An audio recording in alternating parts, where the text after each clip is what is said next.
Hi everyone, welcome to Kheer Trends. இன்னைக்கு ஆட்டுக்கால் soup எப்படி பண்றதுன்னு பார்க்க போறோம். நான் இன்னைக்கு 4 கால் எடுத்துர்க்கேன். இந்த மாதிரி குட்டியா கட் பண்ணி கொடுத்திருக்காங்க. அது மேல இருக்க முடியல இப்படி தான் தீச்சி கொடுப்பாங்க. சோ அத வந்து ஒரு நைஃப் வச்சு லைட்டா சுரண்டி எடுத்தீங்கனாலே வந்துரும். ஸ்கின்னை வந்து ரொம்ப ஹார்டா ஃபுல்லா எடுத்துற கூடாது. மேல இருக்க அந்த தீச்சத்தை மட்டும் நீங்க சுரண்டி எடுத்தா போதும்.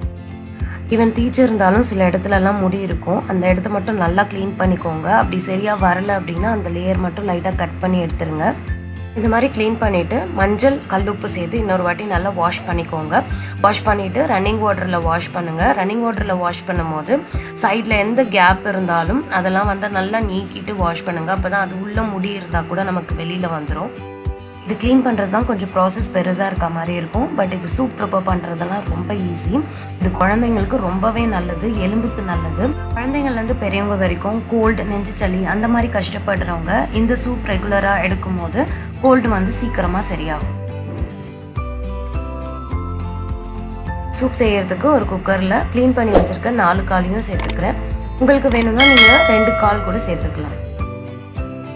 இது கூட 1/4 ஸ்பூன் மஞ்சத்தூள், 1 ஸ்பூன் அளவுக்கு சீரகம் எடுத்து இந்த மாதிரி கையாலேயே நசுக்கி சேர்த்துக்கோங்க. 2 டேபிள் ஸ்பூன் தனியாத்தூள், தேவையான அளவு உப்பு, 1 table spoon ginger garlic paste, ஒரு மீடியம் சைஸ் வெங்காயம் கட் பண்ணி சேர்த்துக்கிறேன். கட் பண்ணி வச்சுருக்க ஒரு தக்காளி சேர்த்துக்கிறேன்.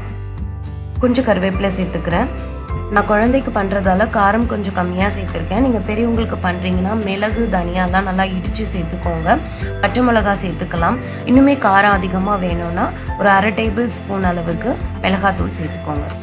4 டம்ளர் தண்ணி சேர்த்து நல்லா கலந்து விட்டுக்கோங்க. கலந்து விட்ட பிறகு மூடி போட்டு க்ளோஸ் பண்ணி 8லேருந்து 10 விசில் விட்டுக்கலாம். 8 விசில் வந்துருச்சு. இப்போ ஓப்பன் பண்ணி எப்படி இருக்குன்னு பார்க்கலாம்.